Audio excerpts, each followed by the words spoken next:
All right, so we're diving into something pretty crucial today, getting you prepped for those quality manager interviews. Yeah, they're in high demand these days. Absolutely. So you sent over this article, Top 30 Quality Manager Interview Questions in 2025. Seems like a great resource. It is. It came out pretty recently, too, December 2024. Perfect. So we're not going to go through every single question, but we're going to really dissect this thing. Yeah. We're going to give you the essence of what these hiring managers are really looking for so you can walk into that interview feeling confident. Exactly. Ready to impress. So the article jumps right in with, defining quality management and quality control. Right. The basic. Yeah, the basics, but you got to be able to explain these, right? It's fundamental. Oh, yeah, for sure. But you don't want to just recite a definition. Right, right. So how do we go beyond that? Well, think about it like this. You're in the interview, right? And they're asking you about this stuff. You got to show them you can actually apply these concepts, like in a real situation. Okay, I like that. So give me an example. Okay, let's say there's a product defect. You've got to fix it, right? Quality control is all about identifying the issue. Like, what happened? How do we fix it right now? But then quality management. That's the bigger picture. Exactly. That's where you're thinking, okay, how do we prevent this from happening again? What needs to change in the system? Gotcha. So you're showing you can think ahead. Preventative measures and all that. Right. You got to demonstrate that you get how these two concepts work together for continuous improvement, making the company better, all of that. Makes sense. Now, the article also talks about that classic question, why do you want to be a quality manager? Oh, yeah, that one. And you can't just say, I'm passionate about quality. Right. Everyone's going to say that. Exactly. You got to connect that passion to results. Have you actually made a difference? Yeah, okay. So how do you do that? Think back to your experiences. Have you ever, implemented a process improvement that led to, happier customers? Or maybe saved the company some money? So tell those stories. Yeah, those are the stories that are going to resonate with hiring managers. They want to see the impact you've made. All right, let's move on to something a bit more visual. Yeah. The article mentions the fishbone diagram. Oh, the fishbone. Love that. I know, right? It's formally called the cause and effect diagram, I think. Right. It's a fantastic tool. And it's not just for finding problems. Yeah, okay. How would you use it in an interview?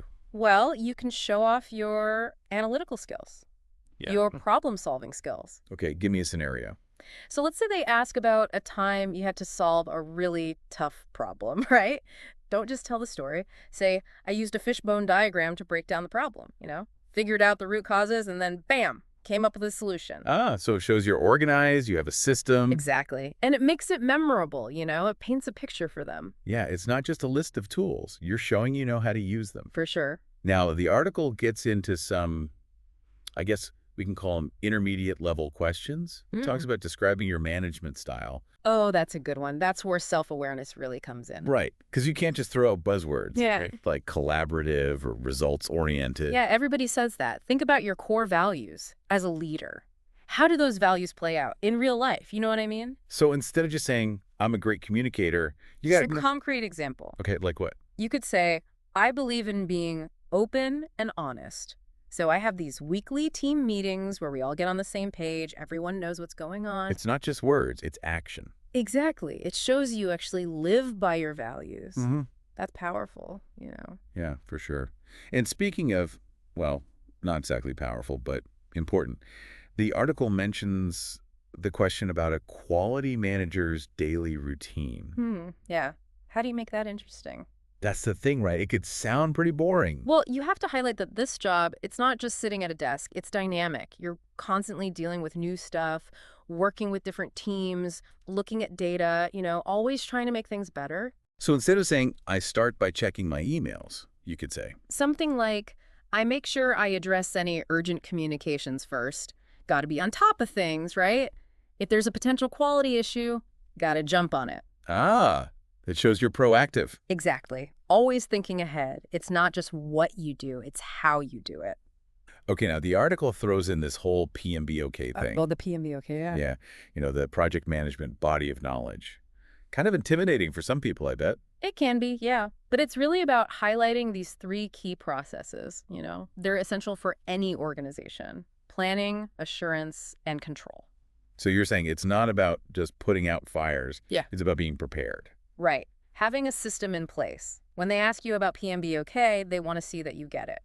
Planning for quality, setting up solid processes, and then making sure those processes are actually working. And this kind of ties back to what we were saying earlier, right, about quality management and quality control. Totally.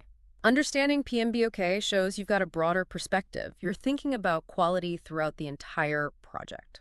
So when you're talking about PMBOK, don't get bogged down in the technical stuff. Right. Focus on the big picture, Yeah, show them you know how to put it all into practice. which is, I guess, what this whole deep dive is all about, giving you the tools you need to succeed. Absolutely, helping you connect those concepts to your own experiences so you can show those hiring managers what you're really capable of. So you can really shine.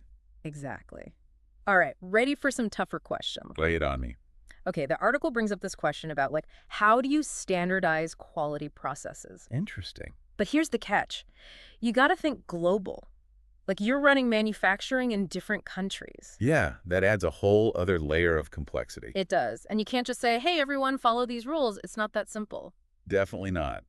So what's the key here? It's about finding that balance, right? Hmm. Between keeping things consistent and being flexible. Because each region might have different, regulations or even cultural things to consider. Totally. Even the resources they have might be different, infrastructure. So how do you manage all of that? Well, the article mentions technology, using it to keep everyone updated and on the same page. Yeah, but I feel like it's got to be more than just having the right tools. It is. You got to build a strong quality culture.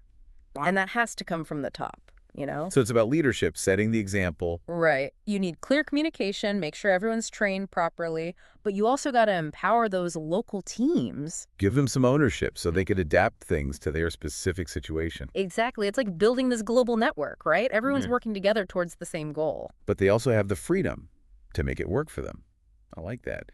Now, speaking of changing things up, the article dives into how tech is transforming quality. Oh, yeah. Things are changing fast. It talks about blockchain, IoT, AI, all those buzzwords. They're more than buzzwords.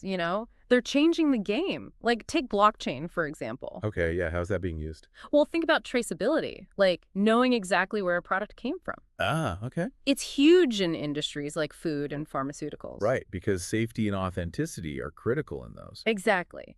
Imagine you can trace a product's journey, from the very beginning, from the raw materials to the store shelf. That's incredible. It builds trust with consumers. Mhm. And it helps prevent things like, counterfeiting, Yeah, that could be a huge problem for companies.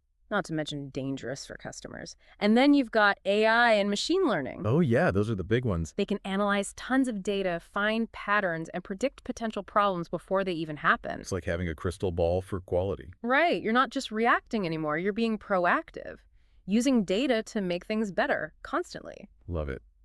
Now, the article mentions something that I think is often overlooked. Fostering innovation within the quality team. Oh, that's crucial. But why? Why is that so important? Because things are always changing, right? If your team isn't innovating, they're going to fall behind. They got to keep up with the times. Yeah, they need those traditional quality skills, but they also got to be open to new ideas, new technology. So how do you create that kind of culture? The article mentions communication, creating a safe space for people to experiment. It all starts with the leader, The quality manager sets the tone. You got to encourage people to speak up, share their ideas. Even if those ideas sound a little crazy. Yeah. Exactly. It's about shifting from just following the rules to constantly trying to improve. And always be on the lookout for a better way to do things. That's what will set a team apart. For sure. And that ties into what we've been talking about all along. Quality management, it's not static. It's always evolving. You got to be ready to adapt and think ahead. Absolutely.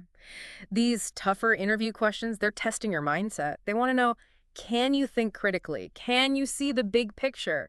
Can you lead a team that embraces innovation? It's not just about knowing the answers. It's about how you think. Exactly. It really feels like the whole point here is quality management is not just some, set in stone thing. Right. It's like a living, breathing thing. Exactly. Always changing, always adapting. And you got to be able to keep up, even better, anticipate what's coming next.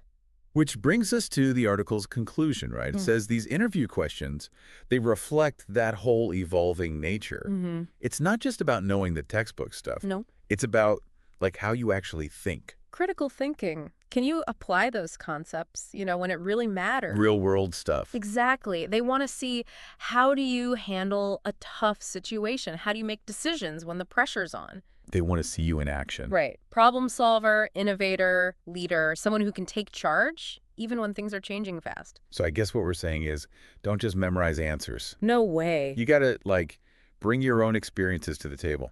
Show them what you've learned. Okay, so think about a time when you, Faced a real quality issue. yeah, yeah. What did you do? What tools did you use? What did you learn from it? Those stories, they're gold. Because that's proof you can actually do it. Yeah. You're not all talk. Yeah. And speaking of, it's time for that final thought, isn't it? Oh, yeah. The one to leave our listener with. Okay, so you've heard all these questions, right? You've got a better sense of where this field is headed. Now think about this. What makes you a perfect fit for this role? What are your top 3 qualities? Ooh, good question. And when you're answering those interview questions, weave those qualities in. Don't just tell them about your skills. Show them who you are. Exactly. Passion, personality, all of that. They want someone who, doesn't just check the boxes. They want someone who's excited about quality. Someone who's ready to lead. Someone who's ready to tackle whatever challenges come their way. So go in there. Show them what you've got. Good luck with those interviews. You've got this. And remember, the fishbone is your friend.